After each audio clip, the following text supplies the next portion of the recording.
The only thing that I knew with utmost certainty was that my airship was no more.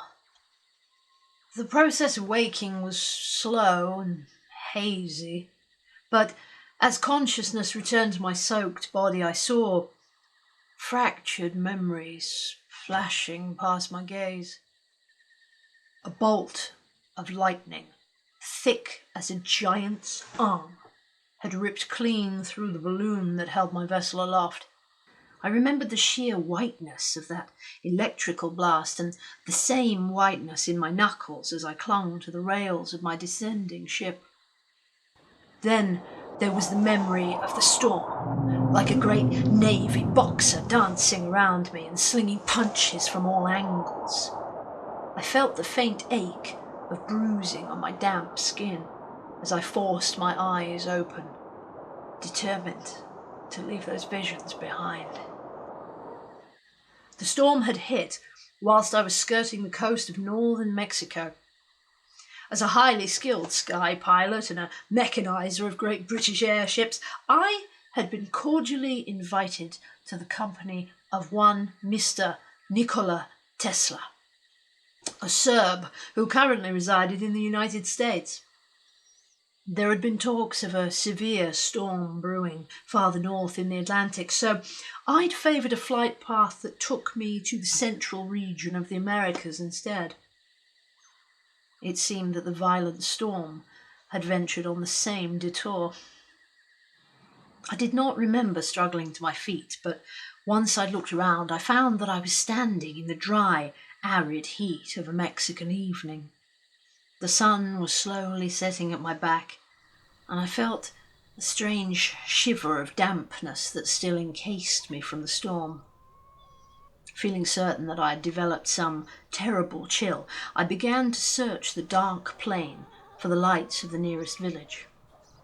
I knew that Mexican folk were not so advanced as to have extensive electricity, so the searing glow from the nearest village came as something of a shock.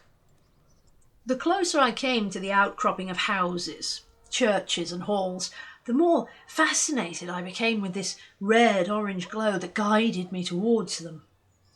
By the growing dark of the evening, I deduced that this glow had to be made by candle flames. But the unthinkable number of candles to create such a feat was truly baffling. It seemed to me the whole village would have to be gathered as one, walking their dusty streets in the darkness with a procession of brilliant, glowing flames. This was indeed the case, for as I came within clear view of the place, a tide of voices washed over me. Singing and caterwauling crashed at my ears from every angle, and the deep breath that I intended to take turned shallow at the weight of that wall of sound. I felt foolish to be overcome by something as simple as a chorus of singing, but considering the disaster I had just survived, this complexity of a sea of voices hung about my ears just as ominously as the thunder from any of the heavens. If I had been shocked by the voices, then I was rendered positively breathless by their owners. At first I considered perhaps I was not in Mexico after all, for the faces coming into view all seemed to be pale. But then it occurred to me that they were truly white, far too white to be those of any race that I had ever seen before. I rubbed my eyes, hoping that some trace of storm water had obscured my vision, but as light steps drew me nearer to the gathered crowds, I saw this whiteness for what it truly was. The people of the village had powdered their faces for this strange occasion, and the patterns they daubed atop this porcelain canvas were like none I'd ever witnessed.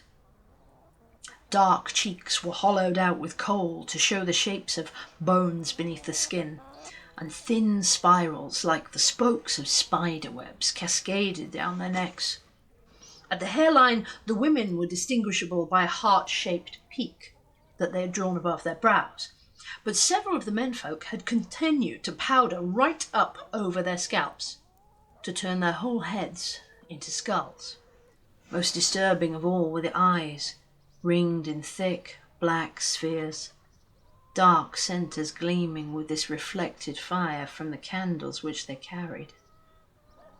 At an estimate, I might have said 200 or 300 painted skeletons were out on the streets that night. But none of them seemed to carry the gloom of death among them.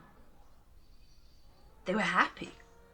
The songs, however cacophonous they sounded to my untrained ears, were sang from lips that smiled, and fueled by joyous hearts that pumped out the words with pride. The Mexicans stood grouped by age and gender, with high melodies erupting from the women and children and low male baritones rumbling up to cut through the choruses. The villagers seemed to be dressed in their finest, most elaborate clothing. Some of them danced with their arms and painted faces pointed to the heavens, whilst others paused only in their singing to emit a silent prayer now and then. I walked on through the crowds, unnoticed by the busy revellers as I searched for some sort of innkeeper or at least an older person who was not so occupied by the celebrations. The village was more of a labyrinth than I had first supposed, and every street I turned into was filled with merry skeletons whom I dived and ducked to avoid crashing into. I was, to put it truthfully, a little affronted that the sight of me did not disturb them in the least, but there was something glassy about the merriment in their gazes that told me a herd of rampaging elephants might not have surprised them either.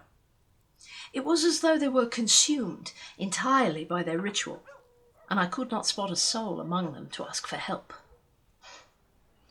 It was when I arrived in the village square that my irritation boiled over into outrage, for there I beheld the largest gathering of the people surrounding a huge white church that had been very badly damaged. The reason for the church's destruction was instantly apparent, for a massive wooden bow was cut in half across its smashed roof tiles, and the remnants of a deflated air balloon were draped like a circus tent upon its bending spire. Where several chunks of brick, mortar and tile had cascaded down to the church's doors, I saw crates and trunks of the airship had also fallen into the rabble.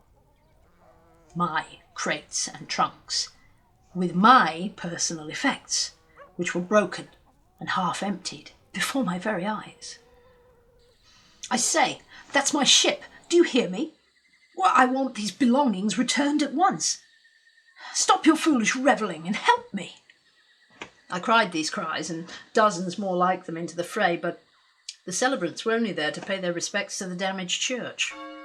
Though I waved my arms in frantic alarm, the Mexican people were determined not to see me, and they skirted past the wreck of my ship with the briefest curiosity in their eyes. Through their ignorance, I came to be sitting between two trunks that had once been in my possession, gazing deeply into the empty space where I knew my purse and identification papers had been concealed. Well, I suppose it was sensible for them to ignore me, since I was no one without my papers and my coinage.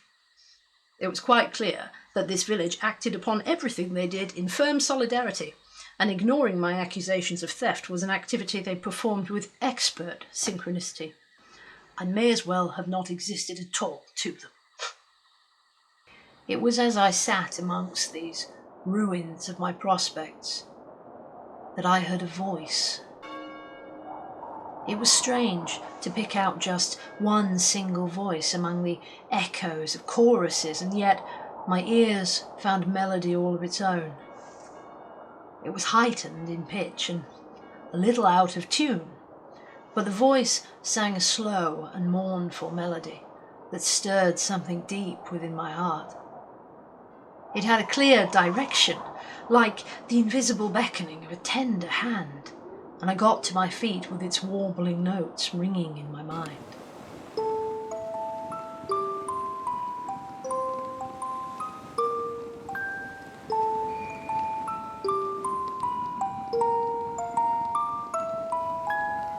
Hey everybody, it's me, Mr. Breakdown. Thank you so much for watching part 1 of this slightly extended Drag King horror story time.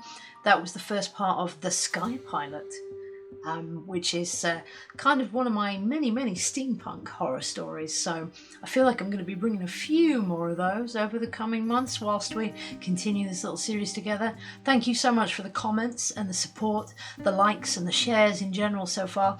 It's wonderful to see things like slowly building up as people are coming back week after week for the story. I hope you can contain yourselves with the cliffhanger, as you'll get the second half of this one next week. In the meantime, I'm going to be away performing instead of recording YouTube videos on StageIt, where you can find me doing all sorts of nonsense, from tributes to themed shows, and showing the musical side of my talents as well as the storytelling parts. So I hope you'll come and check me out there. I'm available on Patreon, on Twitch, on Instagram, StageIt, as I've said, right here on YouTube. I'm everywhere except TikTok, because I'm too old for that. Now that I've said that, I'll probably end up doing it, won't I? But right now, this is my statement right now, is that I'm too old for that. If you want to change my mind about that, hey, leave me a comment. You might persuade me yet. Who knows? Stranger things have happened.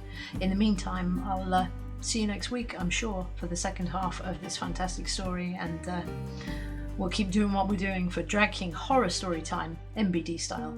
See ya.